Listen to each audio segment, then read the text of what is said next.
Okay, thank you everyone for joining. So this is a pre-recorded webinar, and it is about how to be a freelancer with retainer clients. I'll be discussing pitching methods. I'll be discussing things to consider when you're looking for clients who are ongoing and not necessarily a one-off project type of client. I will also be discussing how to decipher whether you want to actually become a client who has ongoing freelancing clients or kind of on a project basis. I'll touch on that lightly as well. So yeah, thank you for joining, and yeah, let's just get straight into it. On top of the things that I've just mentioned, a further breakdown of what we will be going through in this webinar includes the introduction to who I am, an entry point as a freelancer, so how to gain your first client project, and planning your freelance clients, how to outreach to clients, as I've mentioned, and landing and gaining as a retainer client. And also go to a little bit of a Q&A at the end. As I've mentioned, it is a pre-recorded webinar, but there is an option to do live chat. So you can put your questions in the live chat, or you can comment them if you're watching this as a replay, you can comment it on the actual video, and I'll do my best to reply to your comments and questions at the end. Oops. Okay. So a little bit about me. Who am I? So for those who don't know, most of you will probably already know me, as this is a newsletter list. You had to subscribe to my newsletter list in order to get access to this webinar. But for those who don't know, if there's anyone here who doesn't know about me, so my name is Maxine. I'm a freelance writer, have been for the past 6 years. And my writing spans across journalism, copywriting, and content writing. I have published pieces in The Independent, Business Insider, Refinery 29, Reach PLC, and more. And so that's kind of a little bit about me in terms of where I've written for other publications and on a client basis.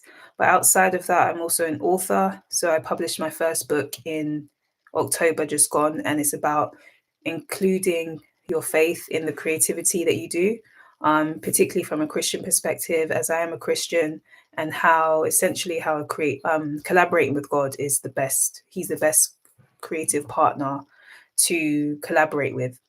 And so, yeah, that's a little bit about me for those who don't know. This page is just going into testimonials, a little bit about people who've worked with me or through my blog, Remy Reports. So Remy Reports, which is part of this newsletter, is mainly connected to my blog, which I started around 2019, which is an online resource for freelance creatives with articles. It includes some interviews with other freelance creatives across different industries, videographers, writers, photographers. So feel free to go on that website and have a look at the resources that are there. These testimonials here, this is my second webinar that I'm doing with Remy Reports newsletter. And so these testimonials here, this one and the one at the bottom here, are by people who watched my first webinar. For those who aren't aware, my first webinar was about how to use it was particularly for journalists who are wanting to use their skills in other industries, whether on a freelance or full-time basis. And so those are two testimonials from people who attended that. And on the right-hand side is a testimonial from a client, a beverage brand that I did newsletters for. So yeah, that's just a little bit of testimonials there. So let's start by talking about how to become a freelancer. Generally, in order for you to know how to gain clients that are ongoing, it's important to know how you're going to present your services to that client before you pitch. So these are a few things to consider. So the first thing I would recommend considering is having a clear vision of the services that you want to offer. So before you pitch, you should be clear on exactly what it is that you want to offer to your prospect, so that when you are communicating what you're doing to them, it comes across as clear and concise. And so that they can understand what it is you're offering and how ultimately it's going to benefit them and their brand. So that's, if you're clear on it and you know why they need it, when you communicate it to them, it helps them. The more you're clear on it, you're able to convince them as to why they need your services. So being clear on exactly what service you need, um, what service they need, and what service you are going to offer them will really help. So, for example, if you're a photographer, what type of services in photography are you going to offer? Is it going to be a particular niche? Is it going to be a certain style of photography? What How are you going to package that? Are you going to incorporate that in their social media strategy, that they need photography? What type of services? Be as focused as you can in the services that you, and the way you're packaging your services. And that will always help you to stand out more. And it's professional, right? You need to know what you're doing. And sometimes when it's a bit vague, the services that you're offering, it's not always as convincing. So I would recommend being clear on the vision of your services for what you want to offer your client is a key thing when you are in the process of pitching retainer clients. And so another thing that clients look for, and you should have as a freelancer pitching for retainer clients, is a portfolio. So depending on where you are in the journey, look, there's many ways that, or many reasons why people choose to go freelance. It might be because you have been in a full-time work in a particular industry for a long time, and you want to take those same skill sets into a new field where you are self-employed as a freelancer. In that scenario, it would be great if you could use examples from your full-time job, and put that into your portfolio of work. So when you are pitching clients, they can say, okay, you've worked with these people, you've got experience of that. If you're in a situation where you're actually you have a passion for a long time and you've been doing this passion creatively as a passion project, but now you want to monetize it, it would be great if you can use examples of things that you've worked with, even if it's not with in a paid way previously.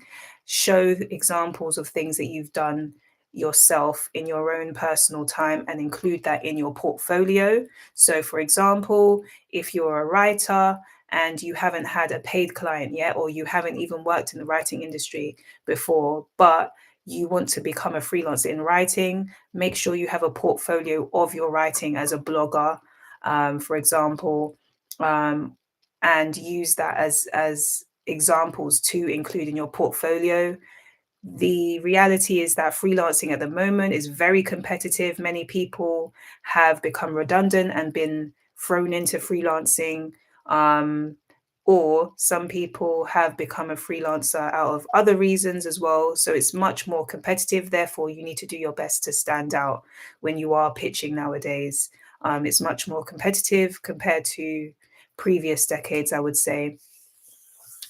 And so social media presence is another thing that will help you to stand out in the competitive climate currently in freelancing. So what I mean by that is recognize where your audience stays. So if it's LinkedIn, or if it's Instagram, or even TikTok, depending on the type of clients that you are going for or your industry. If you're a videographer, going for a more video focused platform like TikTok might be best for you to try and focus on there. And once you're on that platform, you can even use that as a way to show your portfolio.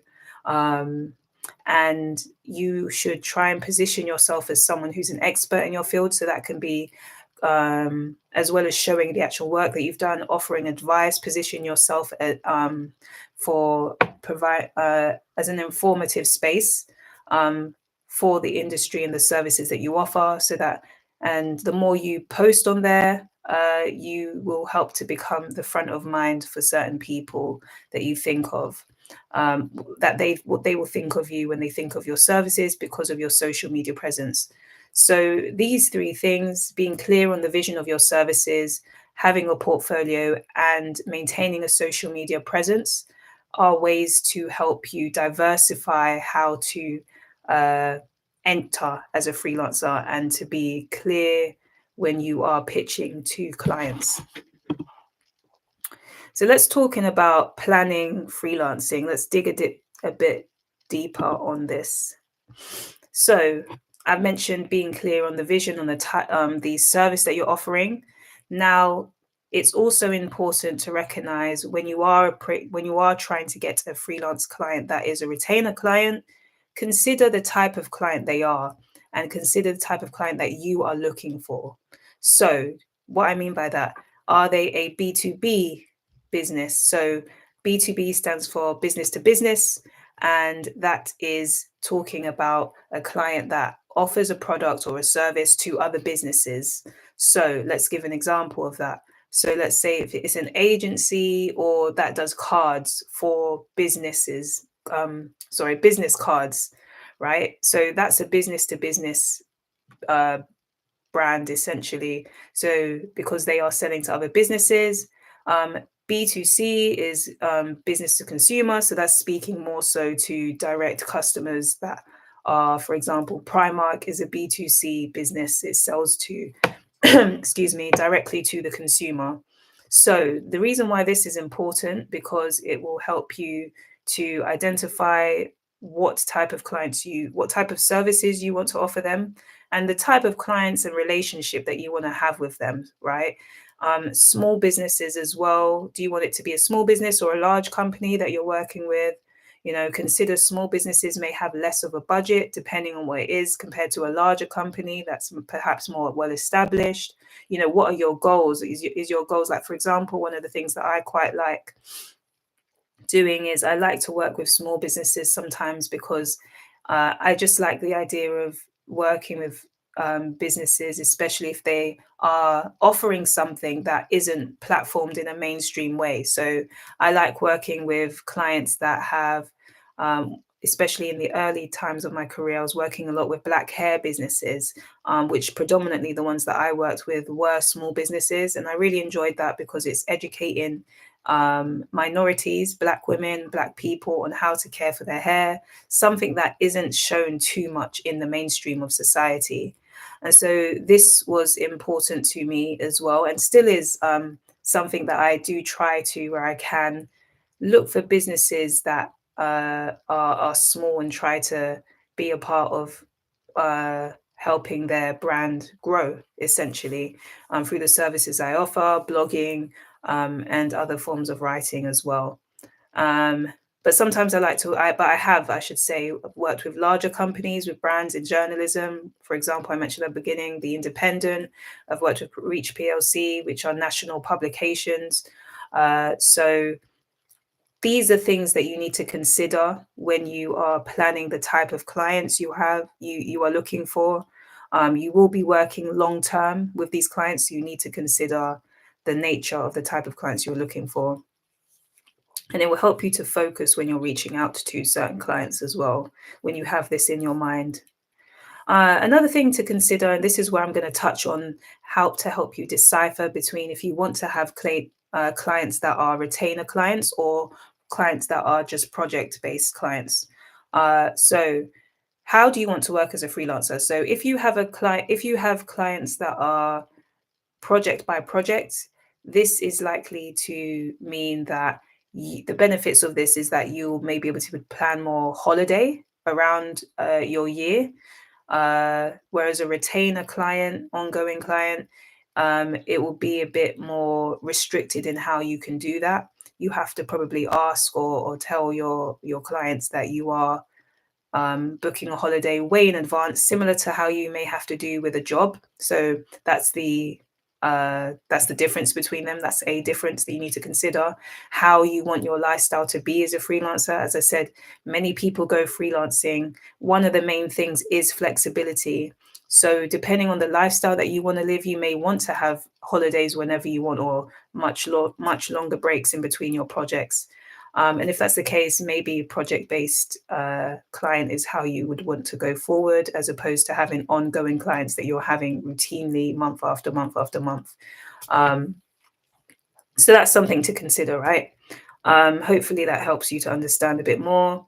Also, another thing to consider is how do you want to work as a freelance? Is do you want to receive day rate fees in the way that you're working? How flexible do you want to be with your time when working on client projects? Excuse me. So I did mention that a little bit earlier. So yeah, how these are all things that you need to consider when you are becoming a freelancer, as it will help you to know how to properly plan the clients that you want before you approach them, and just have a clear strategy in which direction you want to go. Another thing to consider is how many clients can you fit in the space of a week or month realistically, based on the time it takes to complete the services you're offering them. So this is specifically if you are a ongoing, if you're doing ongoing retainer clients. So the reality is, I've mentioned flexibility a few times. So this is something that I think most freelancers would like to have a degree of flexibility. Obviously, the extent of it will depend on your lifestyle and your goals. However, if you are going to have retainer clients that are month after month after month, you don't want it to feel too much like you're doing a full-time job, right? And so you need to consider how many clients, or this is my assumption, if you are a freelancer, you don't want it to necessarily just feel like you're doing a 9 to 5 all the time. And so it's important to consider when you do have ongoing clients, how many can you fit? How many ongoing clients can you fit in a week or a month without it feeling too restrictive? These are things to consider, and you will need to package. You consider the time that it takes you to do the services that you're offering each ongoing client, and therefore that will help you to know how to negotiate and what you can take on and what you can't, um, in order to still maintain a flexible enough lifestyle to your desired degree. So based on your experience, you should also be considering the type of services that you will offer based on your level. It's always important to be um, honest about what you can offer them. Don't lie. Don't say that you can do this and you can't. So it's important to be transparent. Welcome questions in the early stages of your when you're pitching to your client. If they ask to jump on a call, welcome questions about your experience and what you can do. If they ask, have you used this before, just be honest. And also recognize that transferable skills are possible in some areas. So if they ask you if you can do this to them, be honest and say you haven't done it before, but you've done something in a transferable field or something, if there is there, right? So that's important as well when considering what type of clients you're going to be approaching. And another way to know this as well is to research your dream client. So research the target audience of them, this type of stuff. The more information you know about a client before you approach them, the more you're able to tailor the pitch that you're sending to them. And I'll go into that a bit more about pitching and cold pitching. But the more you research the target audience of someone that you're going to pitch, that will help them see that you are interested in their brand. So now let's touch on the outreach side of things.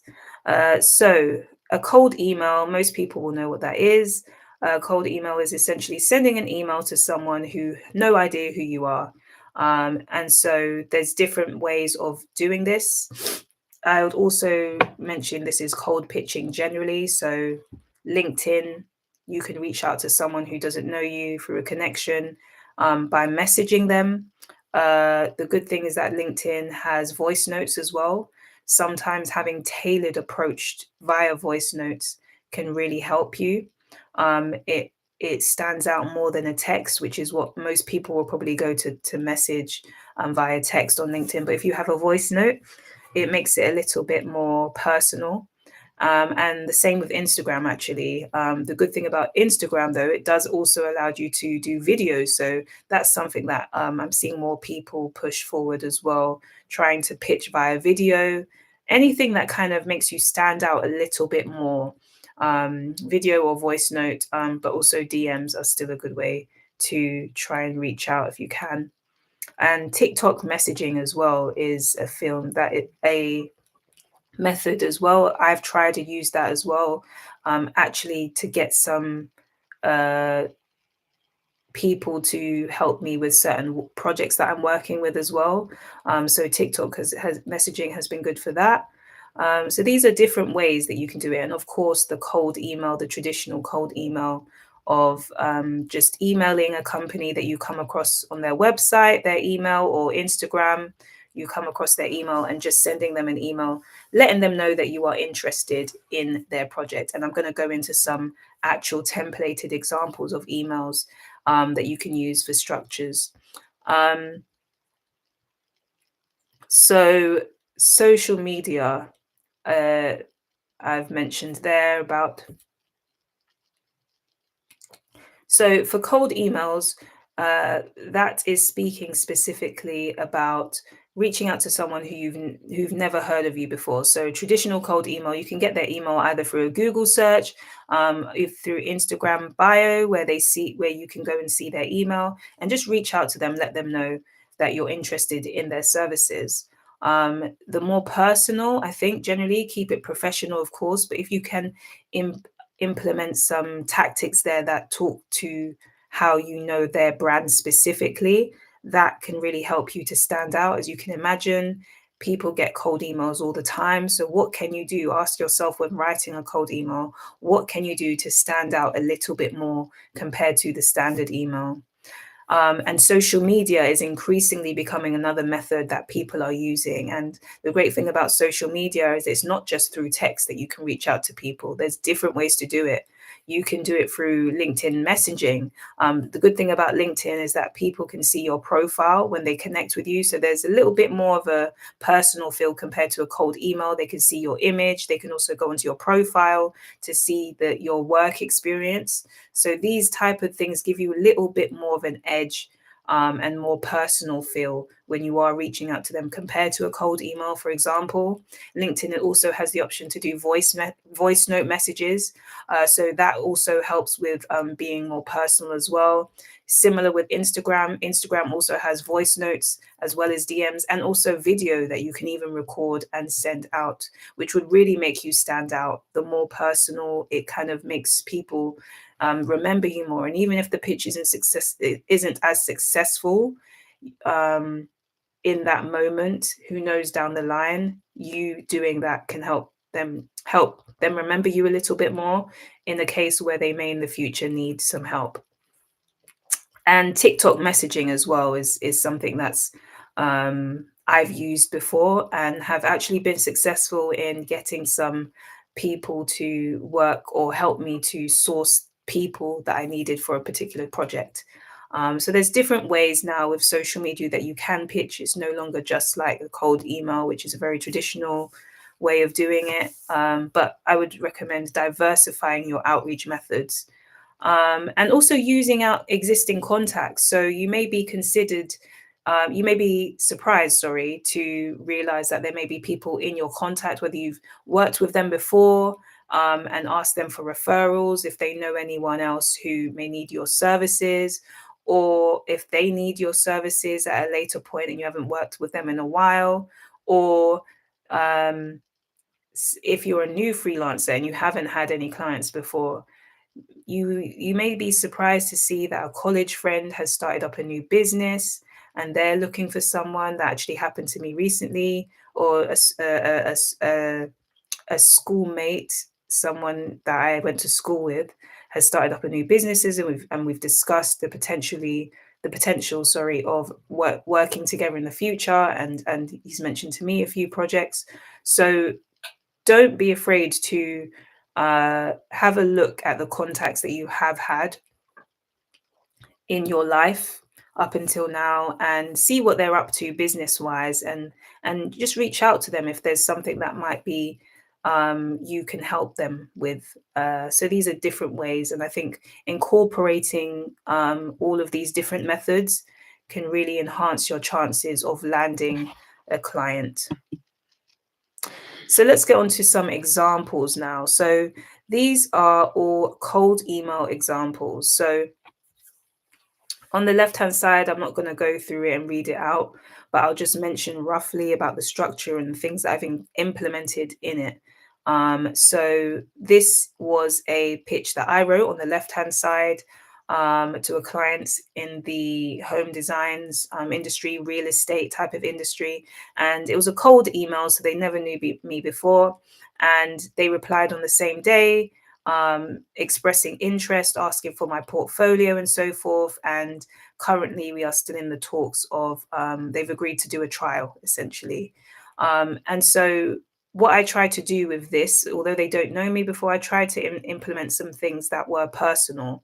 And so, I mentioned stuff about what they particularly do, and complimented them. So if you can try and compliment something that you like about their brand and something that they would have had, you would have they excuse me, they would have had they know that you would have had to consume their content or had a look at their brand in order to get it. It's not something that's just generic. So try and incorporate that. That stands out a little bit more. I also incorporated an example that is specific to the service that I'm offering them. So I've mentioned that I have a portfolio of work in the industry and in the service that I'm offering them, which is like newsletters. Um, and so try and incorporate your portfolio. It can be a brief mention in the cold email. It doesn't have to be extensive. It can just say, I do this. This is why. In fact, insert a link to your portfolio.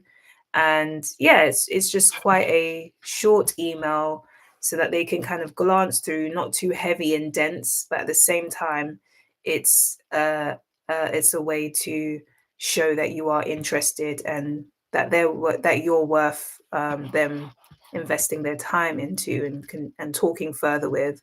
And on the right hand side is a template. Excuse me.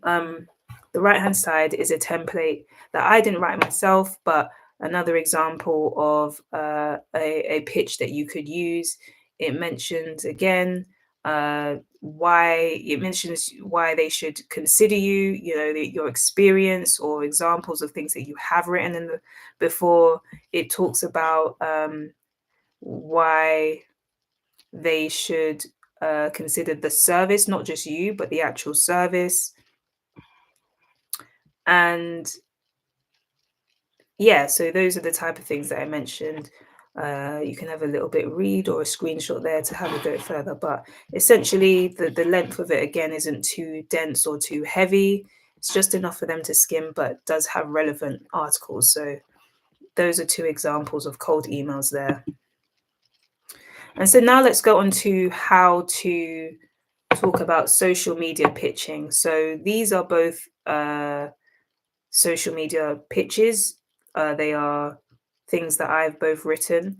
And the left hand side is an Instagram DM of a client that ended up being a retainer client. And it's just something very short. The person that I approached to offer this service was someone that I was already watching. I enjoyed their content anyway, so it was quite easy for me to be able to pitch to them and mention that I've seen their content before and I've found it valuable. So that was a way to compliment them. And I also mentioned that I went onto their website and noticed something that I could help them with. And I just asked them, do they need help with it? And yeah, it ended up being a retainer client. So that's an example of a short Instagram DM. And on the right hand side is something that I also gained a client with, and this was on LinkedIn. So they had accepted my connection request, and I just literally said afterwards if they need any freelance writing opportunities.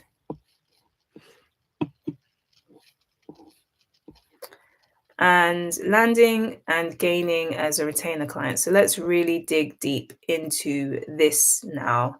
So we've mentioned a little bit about planning and things to consider. Let's go a little bit deeper now onto really landing and gaining retainer clients. So try to think about a service that requires constant updates or content to push out. This is what makes it a retainer client. So, for example, social media marketing, we know that you have to stay on top of the algorithm. So, if you're pitching yourself as a social media manager, that is a great service to offer clients with the view of it being ongoing, because you are going to need businesses are going to need ongoing support in that area. So, think of essentially, as I mentioned, services that are going to constantly need to be updated, or yeah, just needed to be pushed out. So another example here I've mentioned here, certain copywriting services, newsletters are increasingly becoming an important way to uh, connect with audiences. We've seen so many times over the past few years of social media networks shutting down, whether it's permanently or whether it's a blackout, and that how that has drastically affected the way that people excuse me, have been able to stay in contact with their audience. But newsletters are a way to ensure that even if even if social media services do go out, you've still got a way of connecting with your audience. And on top of that, newsletters are a good way to have a more loyal audience compared to social media. So that's another way. That's another service that I think is a good retainer client service to offer, because it's going to need constant ways to nurture your nurture your uh, nurture your audience. I would maybe an example of something that maybe isn't as good as a ongoing client thing is maybe website copywriting. So someone's just launching their website and they're looking for someone to write an about page, for example. That's more of a like one project off uh, type of client service. So always think of like what is something that's going to need constant updating when you are looking to gain a retainer clients. I've also mentioned YouTube videos or scripts, particularly because YouTube videos are something, again, if you want to be a successful YouTuber or you want to use it to nurture your clients, it's going to require ongoing videos to be put out. So if you're a videographer, you could probably pitch something like that if you're looking for a retainer client. And I've mentioned a little bit before, but it's worth touching on a little bit more. Consider how many clients you can offer retainer client services to. So you might want to have a mix of project-based clients and retainer clients. As I said, when you are doing retainer clients, because it's going to be an ongoing month-to-month or week-to-week thing, you need to consider, can you do this ongoing? Is it sustainable for you to offer this service to this client in line with the lifestyle that you want sustainably? So consider this when you are approaching clients and how many you're considering to take on. And I've mentioned again here, just so that hopefully it's clear. Consider if you want to have retainer clients that you may have to book holidays with, compared to projects that you would have to consider project-based clients where you may have a wider break for work. So just consider all these things before you even get to the point of pitching to a client, so that so it's clear to both you and the client of what your goals are and managing expectations in this. So let's just go over a summary of the key elements for retainer clients. So summary of the key elements include enjoying. So as I mentioned, many people become freelancers for many different reasons, but a key thing is that they want to be enjoying the service that they offer. So although you're looking for some form of security through offering retainer services to clients, ask yourself, if you're going to be doing this long term, will you enjoy offering this service on an ongoing basis? Or is it better suited for a one-off project that you don't mind doing? And to kind of decipher between the service that you're offering. Is this something that you enjoy doing month in, month out, week in, week out? Or is it something that you'd rather do as a one-off and then move back to other things? So that's one thing to consider. Do you enjoy it? Personality of the clients that you're approaching and the way that they work. Is that something that you enjoy as well? Remember, an ongoing service is something you're going to be coming into contact with them more often. As a self-employed person, you do have the luxury of choosing who you want to work with, right? So you want to make sure if they're going to be working with them for a long period of time, are they going to be someone that you're going to be enjoying working with? Do your values align? Do they consider your workload, which I'll go into the next one? So just consider these things. You can get an idea of whether they are someone that you would like to work with, often through a sales call. So the first call that you have with them after you've expressed your interest in working with them and they're interested to hear more, speak about that. Use that call as a way to ask questions. Remember, as a self-employed person, it's not the same as a job interview. You also need to ask them whether the way that they are, whether their brand and the way that they are, if it aligns with your values as a self-employed person. So use that call to ask questions as well as allow them to ask you questions, and then you can decipher whether it's something you want to move forward with. And then lastly, a key element as well is the flexibility with the client world. So I would say over the years as being a freelancer, for 6 years being a freelancer, I've noticed that it's important for you to have clients who recognize that you do have other client responsibilities as well. So you're not an employee for them, and therefore they don't have ownership of your time completely. And so I think that's one thing to kind of be clear on early on, is that you do have other clients and you have to manage your time. It's your responsibility to manage your time accordingly, so that and just be clear to them on what you can do for them, when you can do it, and how you work, so that when you do start working, hopefully it's clearer for both of you to understand. So yeah, just make sure that there is flexibility with you don't take on more than you can handle, but also the clients that you have recognize that you are a freelancer and therefore have other clients.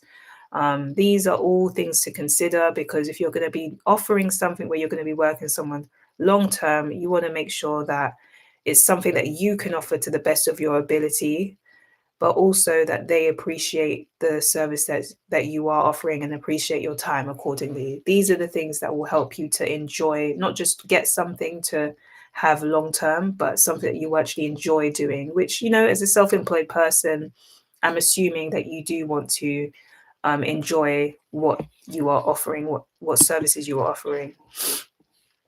And we'll go over a summary here about the ways to outreach to retainer clients as well. So social media, voice notes, video notes, and DM messaging on Instagram, uh, TikTok, and LinkedIn are some of the key ways to do that. I also just want to note here as well that I think, just to diminish any ideas they made, that I know that LinkedIn has traditionally been quite a corporate platform, right? But now it's actually becoming more creative and embracive of creatives. So I think that's through the Gen Z people who are jumping on the platform. I've seen many different, more personal, informal tones, people sharing stuff, what they got up to the weekend, not just solely about work. So I would say, if you're a freelancer and a creative freelancer, don't feel afraid to jump on the platform, because they are becoming more embracing of that. They even have like a tab on LinkedIn now that is similar to a scrolling feed on TikTok, full of videos.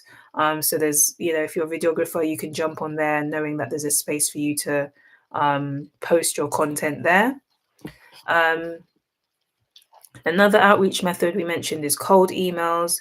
Just remember to ensure that you can include a portfolio to your work on there, and try to be personal in some way, and pinpoint something that the client that you're reaching out to can recognize that you have a special interest in them.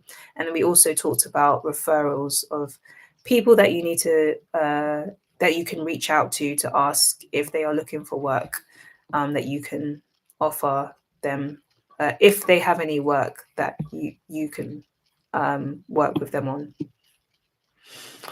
Okay, so that's the end of the presentation for now. I'd like to thank you again for attending this webinar. This is my second webinar for my newsletter list. And so I do welcome any comments and feedback. I guess I mainly do these things. These are free, completely free. And I want to make sure that they are actually adding value to you as a newsletter list. So please do either comment now. I believe you can do that in the live chat and I'll try to reply. If not, once this video is finished, you'll be able to leave a comment on it. And yeah, please do that, and I'll be happy to answer any questions that you have to the best of my ability. And yeah, if you're interested in seeing future webinars, please do subscribe to the YouTube channel. If you somehow have come across this webinar and are not part of my newsletter list, please do go to my website, which is www.remyreports.com, and you'll be able to sign up via the newsletter sign up sheet. If you can't find it, feel free to message me on Instagram, which is remyreports.com, Remy Reports, rather.